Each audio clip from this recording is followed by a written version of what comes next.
আসসালামু আলাইকুম গাইস, কেমন আছেন? আশা করি সবাই ভালো আছেন, সুস্থ আছেন। তো ফেসবুকে একটা ভিডিও দেখলাম, একজন প্রবাসী, সৌদি প্রবাসী, আমার চাইতে আরো হ্যান্ডসাম, আমার চাইতে আরো সুন্দর, আরো ভিআইপি, কি নাই তার, সব কিছু আছে, টাকা পয়সায় সব কিছু ছিল। সে দেশে আসার সপ্তাহখানিক আগে বউ সব কিছু নিয়ে ভেঙে গেছে। আমি ভেবে পাচ্ছি না আসলে প্রবাসীদের করণীয়টা কি। তাদের বউয়ের উপরে যদি বিশ্বাস করে টাকা পয়সা তারা দেয়, তাহলে তারা নিয়ে ভেগে যায়।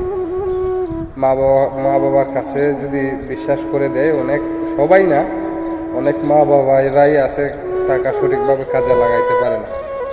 আর বউয়ের কাছে দিলে টাকা এমন সঠিকভাবে কাজে লাগায়, আরেক বেটা লিয়ে বাগিয়ে দাও মা। আরে নসিব প্রবাসীদের। বিদেশে আসার পরে বিশ্বাসের মানুষ বলতে কেউ থাকে না, মেন সমস্যা হচ্ছে। তো তাদের নসিব আর আল্লাহর উপর ভরসা ছাড়া আর কিছু করার থাকে না। তো সঠিক মানুষ, যেরকম প্রবাসে আসলে প্রবাসীদের সঠিক মানুষ খোঁজার তালাশ রয়ে যায়, আমি মনে করি প্রবাসে আসলে প্রবাসীদের সঠিক মানুষের তালাশটা বাকি রয়ে যায় সম্ভবত।